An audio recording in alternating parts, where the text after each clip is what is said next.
you start asking any questions, but just asking it to go through its repertoire, ask it to move clockwise.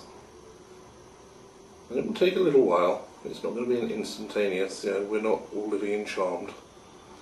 But it'll start to move, and it'll then gradually start to pick up momentum. And I don't know if it looks like it to you, but to me I can see that sort of apparent rigidity of the chain and the feeling like it's actually being moved by an invisible hand. And when you've got a bit of movement going clockwise, get it to stop, and then ask it to go counterclockwise. You don't have to bring it to a full stop, just slow enough that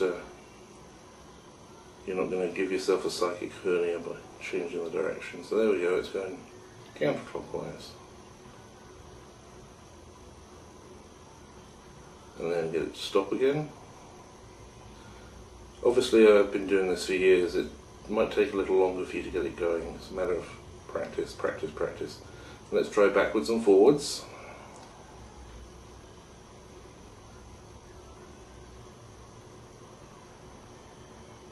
And there it goes, backwards and forwards. Yeah, you can get it to swing good enough to be unambiguous. You don't have to get wild swing where it's coming up to your nose and back. You get a decent swing going and stop.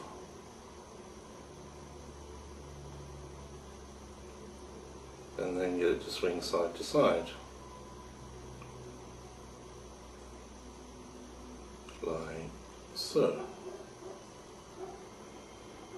And it's a good idea to go through those 4 motions every single time you use the pendulum, and sometimes do it just for exercise, like working those mental muscles if you like.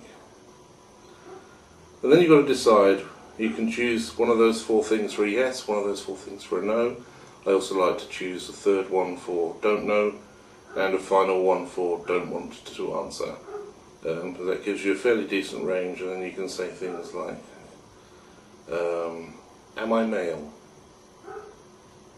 And there it goes, backwards and forwards, which for me is a yes. Okay, thank you. Am I female? Side to side, which for me is a no, that's a relief. And obviously I use clockwise for don't know and counterclockwise for don't want to tell. So that gives you the basic simple, this is how I use a pendulum. Now you can actually use it in a much more sophisticated way. There's actually 2 ways of upping the ante, if you like. The first way is a way that is actually used professionally by people who do pendulum dowsing for geological surveys, finding gold, oil, so on and so forth, and water. And you can also use this method for diagnostics, if you're a qualified medical practitioner, for self-diagnosis if you're not. Obviously you should never diagnose another person unless you are qualified to do so. That normally involves a pendulum with a much longer thread. You normally go for a chain or a thread that is a metre long, a yard long, and what you do there is you basically have increments of 1 centimetre. That's why I said metre, because it's easier to divide up than a yard. So we'll go with it. They're pretty almost the same length anyway. 3 foot 3 inches is about 100 centimetres or 1 metre. But that gives you 100 divisions, and you basically, what you do is you assign, let's say you're doing a geological survey and you want to find out what minerals are present in the land that you're about to purchase. And so you assign a different mineral or resource or whatever to each centimetre going up that metre long thread or chain, and then you start off by doing the first metre and say, is there any of blah blah blah, and it will probably not do very much. So you normally start at about 10, and because you're going to have 100 different things you want to check for all at the same time. So you'll start at about 10 and you'll work your way up, going each centimetre until it starts moving, and you go, oh right, it's got uranium and we need to get out of here quickly. The same thing for diagnostics. You can assign particular problems, ailments, conditions to each of the centimetres, and you can work through that way. I personally don't like that very much, mainly because it's a metre of chain is really easy to get tangled, and I like using chain rather than thread.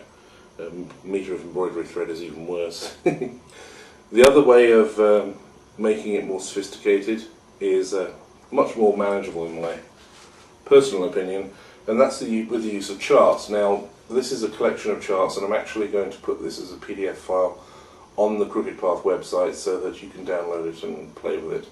And basically it gives you different angles which have different meanings. The first one is a yes-no chart, so you've got yes there and no there, so obviously it swings that way, it's a yes, and if it swings that way, it's a no.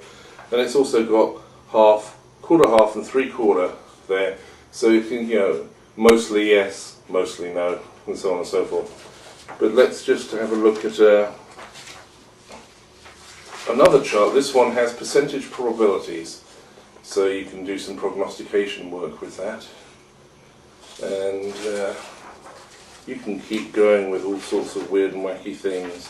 There's an alphabet there, so you can do sort of pendulum Ouija boards. And